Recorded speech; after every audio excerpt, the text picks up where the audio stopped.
কাশ্মীর প্রশ্নে ভারত ও পাকিস্তান এখন মুখোমুখি। দুই দেশের মধ্যে তীব্র উত্তেজনা বিরাজ করছে। সীমান্তে দুই দেশের সামরিক বাহিনী গোলাগুলি করছে। উভয় দেশের নেতারা বাকযুদ্ধে লিপ্ত হওয়ার পাশাপাশি সর্বাত্মক যুদ্ধেরও হুমকি দিচ্ছেন।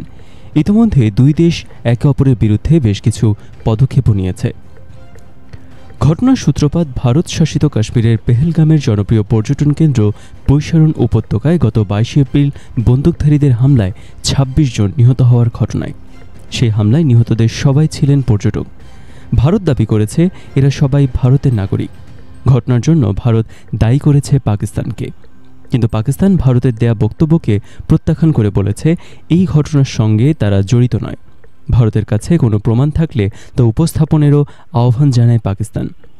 সর্বশেষ পাকিস্তানের প্রধানমন্ত্রী শাহবাজ শরীফ এই ঘটনায় আন্তর্জাতিক তদন্ত চেয়েছেন। ভারত পাকিস্তান নতুন করে উত্তেজনার প্রেক্ষিতে সর্বাত্মক যুদ্ধের আশঙ্কা দেখা দিয়েছে। সামগ্রিক বিষয় বিশ্লেষণ করে আন্তর্জাতিক নিরাপত্তা বিশ্লেষকদের পূর্বাভাস হচ্ছে, পাকিস্তানের সঙ্গে এই মুহূর্তে ভারত যুদ্ধে জড়ালে তা দেশটির জন্য সুফল বয়ে আনবে না। কারণ ভারতের রাজ্যে রাজ্যে নানামুখী বিরোধ চলছে। কয়েকটি রাজ্যে স্বাধীনতার আন্দোলনও চলছে। চীন, বাংলাদেশ, নেপালের সঙ্গে ভারতের সম্পর্কের টানাপোড়েন রয়েছে। সেক্ষেত্রে যুদ্ধ বাঁধলে ভারতকে চীন, বাংলাদেশ ও নেপাল সীমান্তে সৈন্য সমাবেশ করতে হবে। রাজ্যে রাজ্যে যত স্বাধীনতার আন্দোলন মাথাচাড়া দিয়ে উঠতে না পারে সেজন্য সৈন্য নিয়োজিত রাখতে হবে। বিশেষ করে উত্তর পূর্বাঞ্চলীয় রাজ্য মেঘালয় ও খালিস্তান উল্লেখযোগ্য। কোনো কারণে চীনের সঙ্গে নতুন করে বিরোধ সৃষ্টি হয়ে গেলে সামলানো কঠিন হয়ে পড়বে। কারণ পাকিস্তান ও চীন দুই ফ্রন্টে যুদ্ধ করা ভারতের পক্ষে সম্ভব হবে না। দুই ফ্রন্টে যুদ্ধের জন্য ভারতের সামরিক বাহিনীকে সম্পদ দেওয়ার মতো অর্থনৈতিক সামর্থ্য দেশটির নেই। এক্ষেত্রে যুদ্ধ বাঁধলে ভারতকে উত্তর পূর্বাঞ্চলীয় রাজ্যগুলোর মতো কোনো কোনো রাজ্য হারাতেও হতে পারে। পেহেলগামে হামলার পর নিরাপত্তা পরিস্থিতি সরেজমিনে খতিয়ে দেখতে গত 25 এপ্রিল কাশ্মীর যান ভারতের সেনাপ্রধান জেনারেল উপেন্দ্র দ্বিবেদী। ঊর্ধ্বতন কর্মকর্তাদের সঙ্গে বৈঠকের পাশাপাশি হামলার স্থলও তিনি পরিদর্শন করেন। ভারতের পক্ষে কাশ্মীরের নিরাপত্তা ব্যবস্থায় যথেষ্ট গাফিলতি থাকার প্রমাণ তিনি পেয়েছেন।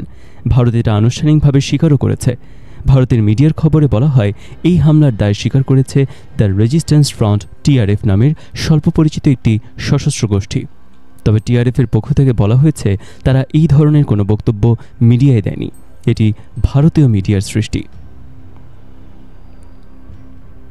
হামলার পরপরই ভারত পাকিস্তানের নাগরিকদের ভিসা বাতিল এবং সিন্ধু পানি চুক্তি স্থগিত সহ 5টি পদক্ষেপ নেয়। জবাবে পরদিন পাকিস্তান ভারতীয় নাগরিকদের ভিসা বাতিল, সিমলা চুক্তি স্থগিত, পাকিস্তানের আকাশসীমায় ভারতীয় বিমান উড্ডয়ন বন্ধ সহ বেশ কয়েকটি পাল্টা পদক্ষেপ নেয়। এই পদক্ষেপে অব্যাহত উত্তেজনার মধ্যে বৃহস্পতিবার রাতে কাশ্মীরের নিয়ন্ত্রণ রেখা LOC বরাবর ভারত ও পাকিস্তানের সেনাদের মধ্যে গোলাগুলি হয়। এই গোলাগুলি এখনও চলছে। স্কাই নিউজের সঙ্গে এক সাক্ষাৎকারে পাকিস্তানের প্রতিরক্ষামন্ত্রী খাজা আসিফ বলেছেন, দুটি পারমাণবিক শক্তিধর দেশের মধ্যে যুদ্ধ সবসময় উদ্বেগের। যদি পরিস্থিতি খারাপের দিকে যায় তাহলে এই সংঘাত একটি করুণ পরিণতি ডেকে আনতে পারে। তিনি আশঙ্কা প্রকাশ করেছেন যে হামলার ঘটনা দুই দেশের মধ্যে সর্বাত্মক যুদ্ধে রূপ নিতে পারে। পাকিস্তানের সেনাবাহিনী যে কোনো পরিস্থিতির জন্য প্রস্তুত আছে বলে তিনি উল্লেখ করেন। জাতিসংঘ মহাসচিব অ্যান্টোনিও গুতেরেস সর্বোচ্চ সংযম প্রদর্শনের জন্য দুই দেশের প্রতি আহ্বান জানিয়েছেন। হামলার ঘটনায় যুক্তরাষ্ট্র নিন্দা জানালেও মার্কিন প্রেসিডেন্ট ডোনাল্ড ট্রাম্প এই ঘটনাকে তেমন গুরুত্ব দেননি। তিনি শুধু বলেছেন, দুই দেশই তার ঘনিষ্ঠ বন্ধু। তার ভাষায়, ভারত পাকিস্তান নিজেরাই সমস্যার সমাধান করতে পারবে। পাকিস্তানের সঙ্গে স্বাক্ষরিত সিন্ধু পানি চুক্তি একতরফাভাবে স্থগিত করায় তীব্র সমালোচনার মুখে পড়েছে ভারত। এই চুক্তি করার সময় মধ্যস্থতাকারী হিসেবে গুরুত্বপূর্ণ ভূমিকা পালন করেছিল বিশ্বব্যাংক।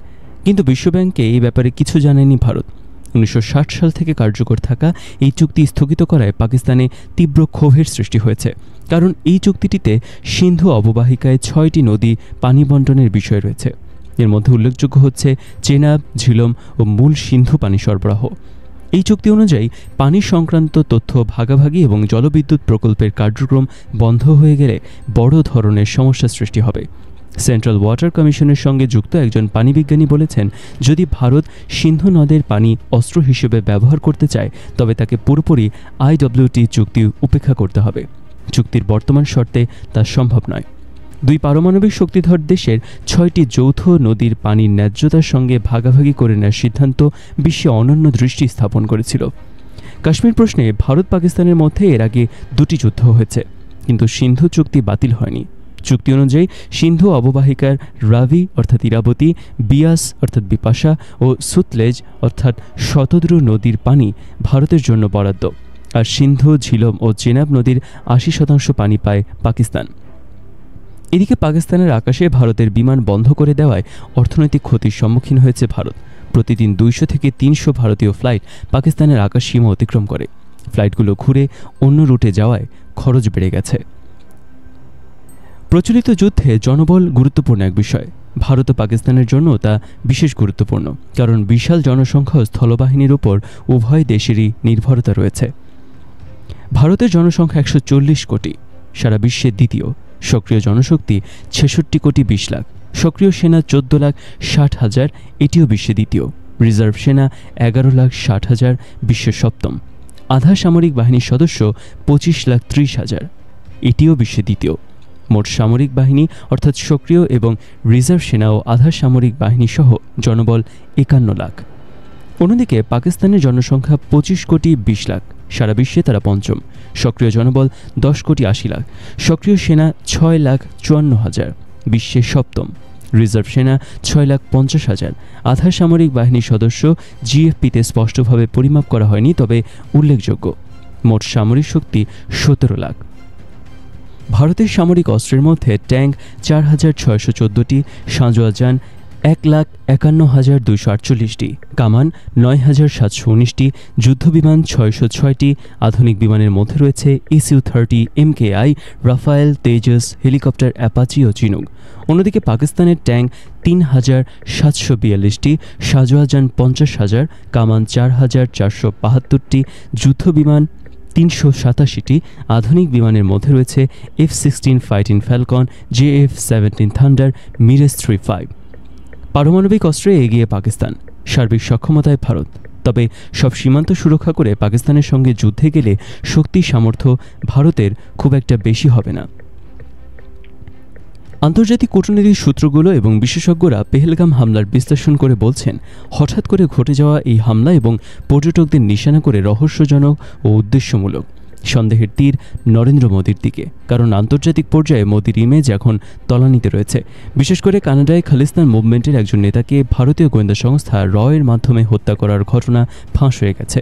তেমনি যুক্তরাষ্ট্রে খালিস্তান মুভমেন্টের একজন নেতাকে হত্যা করানোর জন্য ভারতীয় র যুক্তরাষ্ট্রের যে ব্যক্তিকে ভাড়া করেছিল যুক্তরাষ্ট্র নিরাপত্তা বাহিনী তাকে ধরে ফেলেছে। এই দুটি ঘটনায় মোদী কোণঠাসা। এই অবস্থা থেকে উত্তরণের জন্য তিনি আবারও জঙ্গি কার্ড খেলেছেন। পশ্চিমা বিশ্বকে ধারণা দিচ্ছেন ইসলামী জঙ্গিরা আবারও জড়ো হচ্ছে। পেহেলগামের হামলা এ থেকে বিচ্ছিন্ন নয়, তবে মনে হচ্ছে বড় ধরনের কোনো যুদ্ধে যাবেন না মোদী। সার্জিক্যাল স্ট্রাইক কিংবা ছোটখাটো জায়গায় যুদ্ধ করে ফায়দা নেওয়ার চেষ্টা করবেন। অপূর্ব প্রাকৃতিক সৌন্দর্যের জন্য কাশ্মীর ভূস্বর্গ হিসেবে পরিচিত।